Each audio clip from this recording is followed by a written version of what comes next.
Hello, everyone. Welcome back to another brand new episode of the Daily English Loop.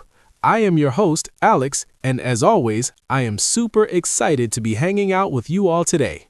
And hello, everyone. I'm Lisa. It is so good to be here. I am full of energy and ready to get started. How are things going with you today, Alex?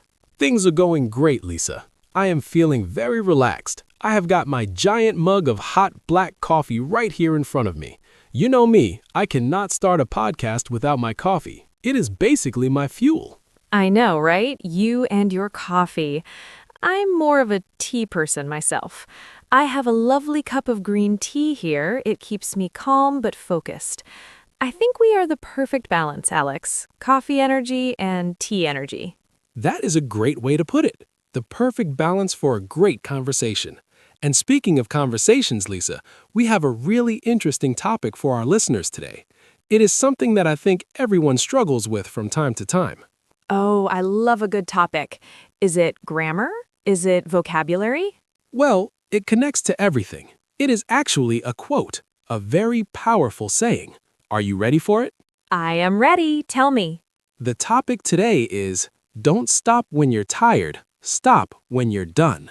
Wow. Don't stop when you're tired. Stop when you're done. That sounds intense. It sounds like something a sports coach would yell at me in the gym. It does sound a bit intense, right? It sounds tough, but actually, when you really think about it, it is such a helpful idea for life. It is about perseverance. It is about not giving up just because things get a little bit uncomfortable. I see what you mean. It's especially important for learning English, isn't it? Because learning a language is a long journey. It's not a sprint, it's a marathon. Exactly. It is a marathon. And in any marathon, you are going to get tired. But before we dive deep into this philosophy, I want to take a quick second to say a massive thank you to everyone listening right now.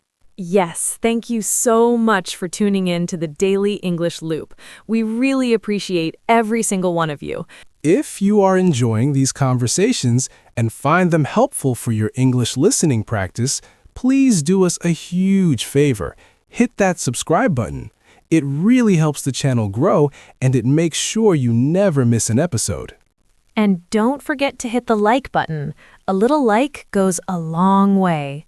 And share this episode with your friends, your classmates, or anyone you know who is learning English. It is always more fun to learn together. Absolutely. Okay, Lisa, let's break this down.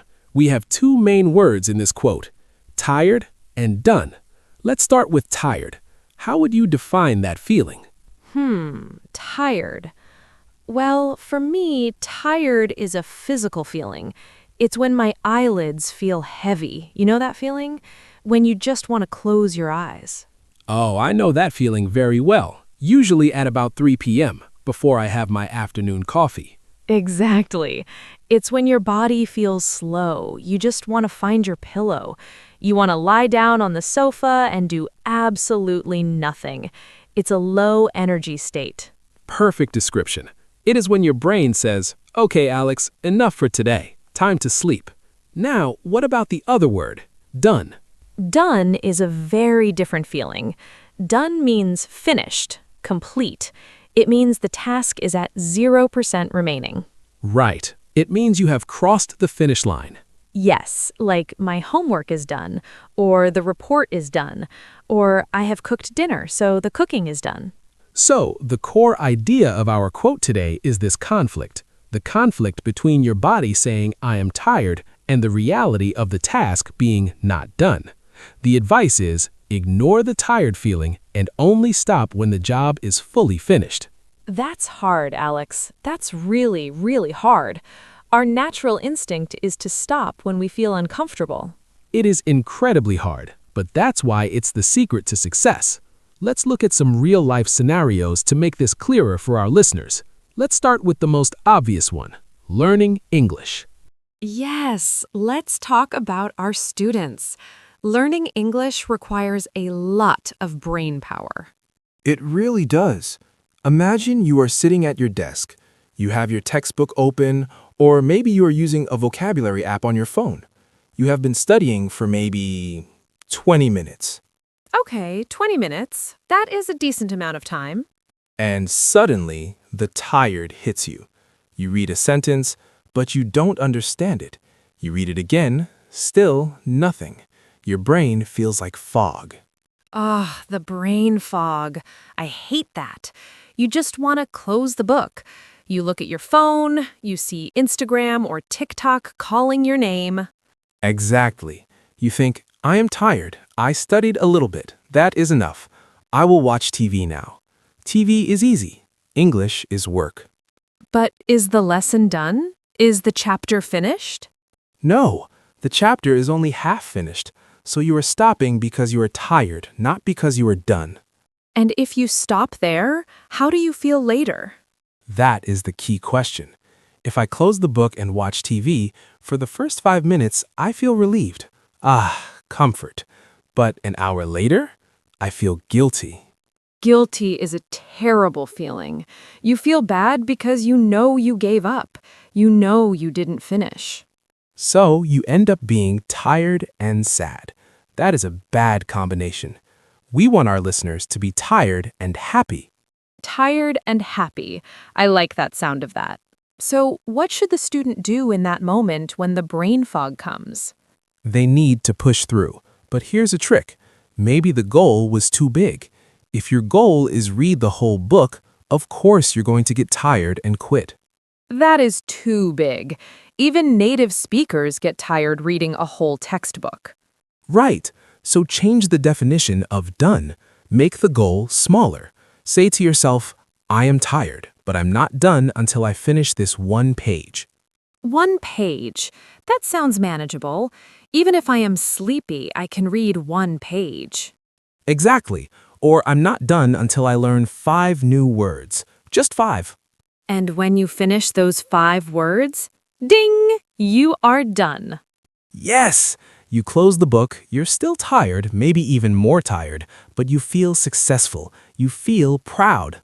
I did it. That is the best feeling. You go to sleep feeling like a winner. Precisely. Let's shift gears to another scenario, one that I struggle with personally: exercise. Oh, exercise. This is a classic battleground for tired versus done. It really is.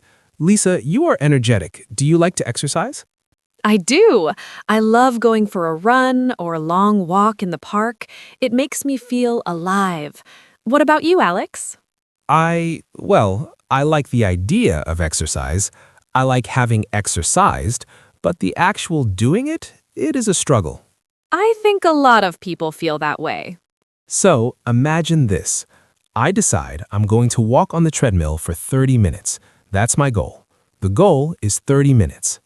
Okay, 30 minutes is a solid goal. Very healthy. I start walking. The first 5 minutes, easy. I feel great. I'm listening to a podcast. I'm confident. Off to a good start.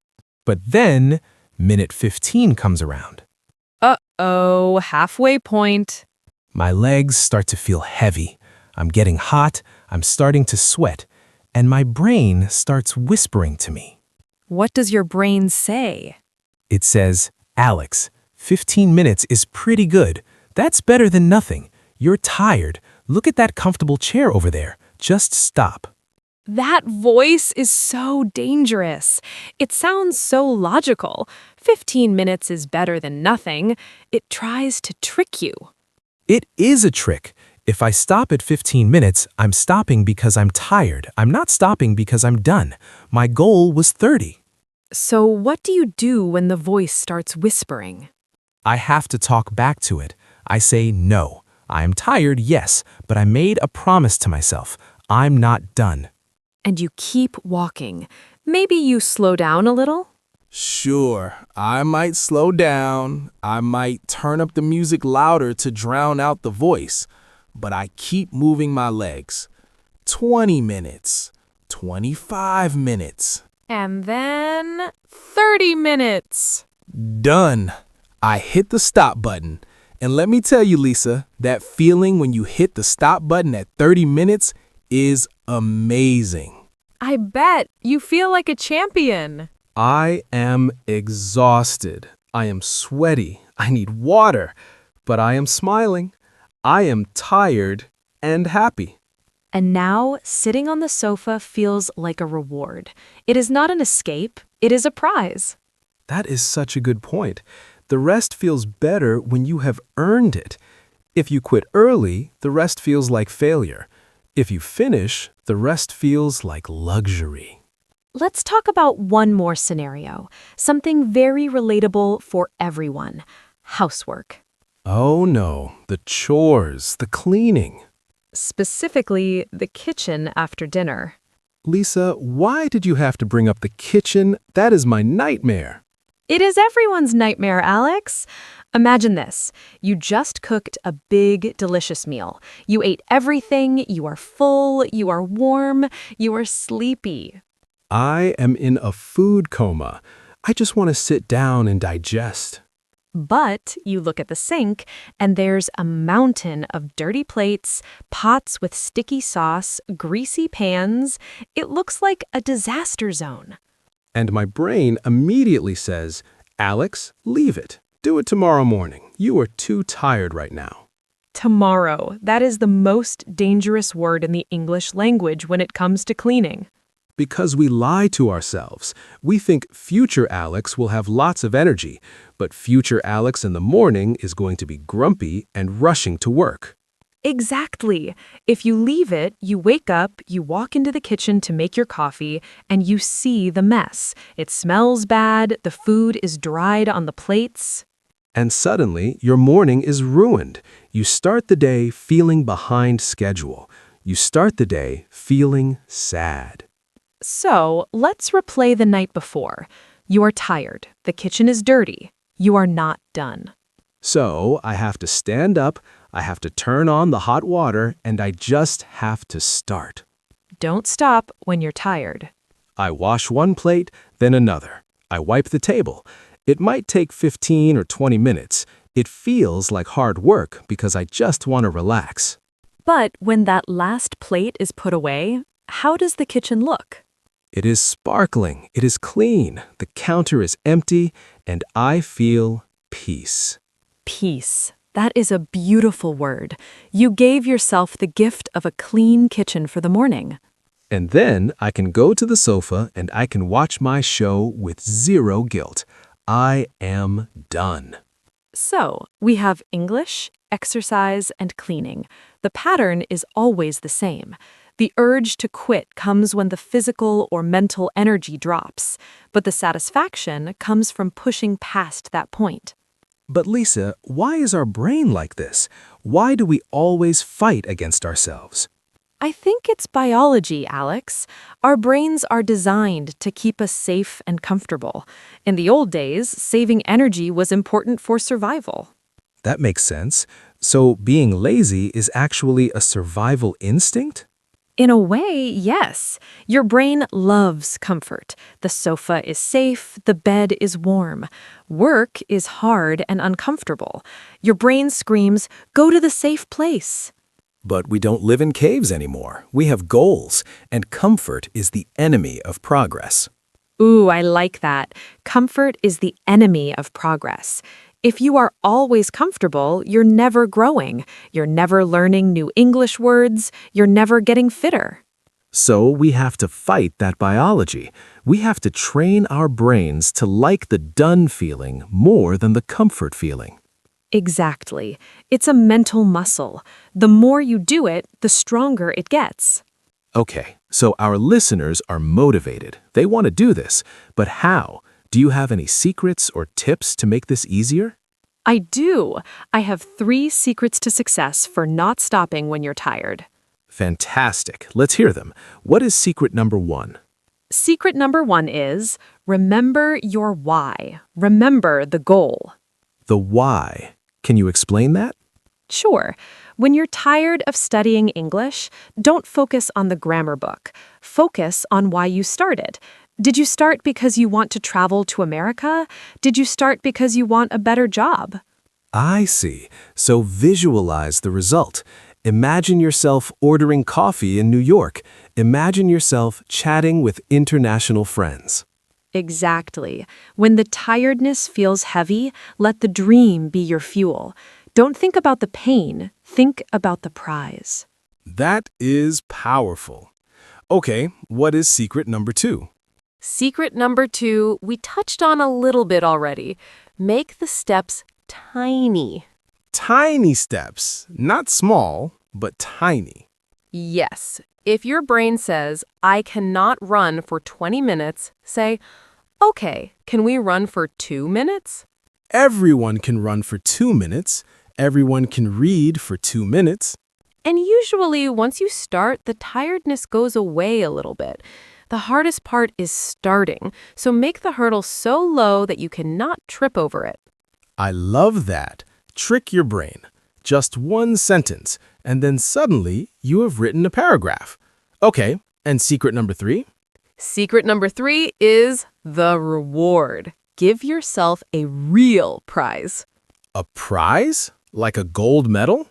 Maybe, or something smaller. Tell yourself, if I finish this chapter, I can have a piece of chocolate. Or if I finish the washing up, I can watch my favorite YouTube channel. Ah, so you link the done moment with something pleasurable. Yes, your brain learns work equals reward. It starts to look forward to finishing. My reward is usually coffee. If I finish this email, I can have another coffee. See? It works. You are training yourself like a puppy. Hey, if it works, it works. So, to recap, 1. Remember the goal. 2. Make tiny steps. 3. Give yourself a prize. That is the formula. It sounds simple, but if you do this every day, your life changes. Your English gets better, your house gets cleaner, you get healthier. And you build character. You become the kind of person who finishes things, the kind of person who can be trusted to get the job done. And that is a very attractive quality in work and in life. Lisa, I feel really motivated right now. I feel like I could run a marathon, or at least walk on the treadmill for 30 minutes. I believe in you, Alex. You can do it.